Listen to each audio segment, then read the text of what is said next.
அஸ்ஸலாமு அலைக்கும். அம்மா சேனலில் இருந்து பேசுகிறேன். இங்கே பாருங்க, எங்கள் அம்மாவுடைய சுருக்கு பை அவங்க இறந்து 5 வருஷம் முடிஞ்சு 6வது வருஷம் நடக்குது.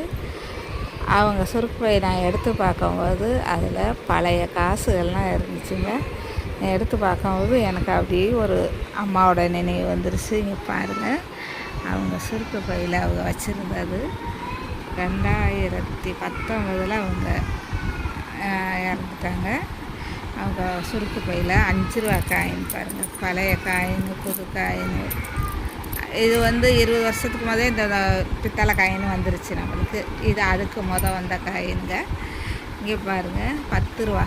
அப்போ 10 ரூபாயை கொடுத்தா செல்லாதுன்னு சொல்லுவாங்க. இங்கே பாருங்கள், இங்கே பாருங்கள், 2 ரூபா காயின் 2000 உள்ளதெல்லாம் இருக்குது. இது 2000 உள்ளது பாருங்கள், நல்லா ப்ரெஸ் பண்ணி. இப்போ இதுவே 25 வருஷம் ஆச்சு. இந்த 2 ரூபா காயின், இந்த நெளியாக வரும் பாருங்க, அந்த காயின். அப்புறம் ஒரு மாதிரி வந்துச்சு, ரவுண்டாக வந்துச்சு. அப்புறம் ஒரு இதில் வந்துச்சு. இது 1 ரூபா காயினுங்க. இங்கே பாருங்கள், பழைய காயின். இது நம்ம எடை போடணும்னா இந்த எடை மிஷின் வச்சுருப்பாங்க. அதில் எல்லாம் இந்த 1 ரூபா போட்டாத்தே நம்ம வெயிட்டை காட்டும். வேறு 1 ரூபாயெல்லாம் போட்டால் காட்டாது. இந்த மாதிரி சின்ன 1 ரூபாயும் இருக்கும், அது போட்டாலாம் காட்டாது. பாருங்க, இது தெரிய மாட்டேங்குது வருஷம். எனக்கு எதில் கண்ணுக்கு தெரியலை, கண்ணாடி போட்டிருந்தும் தெரியலை. அது 2001 உள்ள 1 ரூபா காயின். இங்கே பாருங்கள், 2 ரூபா காயின், பழைய காயின் இருக்குது. இங்கே பாருங்கள், இந்த மாடல்லையும் காயின் வந்துச்சு. 2 ரூபா காயின் இந்த மாடல்லையும் வந்துச்சு.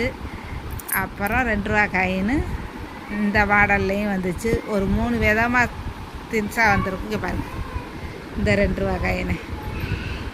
அப்புறம் எங்கள் காலத்தில் உள்ள காசில் பாருங்கள், இதை நாங்கள் எங்கள் காலத்தில் கார்வான்னு சொல்லுவோம். கார்வா, 8 அணா, 1 ரூபா அப்படின்னு சொல்லுவோம். கார்வாண்டா அதில் 25 போட்டிருக்கோம், 25 பைசா. பாருங்கள், 25 பைசா. அதில் ஒரு எத்தனை இருக்குது, 7 இருக்குது. இதில் ஒன்று 7 இருக்குங்க. அதே மாதிரி 50 பைசா பார்த்துருக்கீங்களா? அங்கே பாருங்கள், 50 பைசா. அது 2 சேர்த்தா 1 ரூபா அப்படி வரும். இதில் இந்த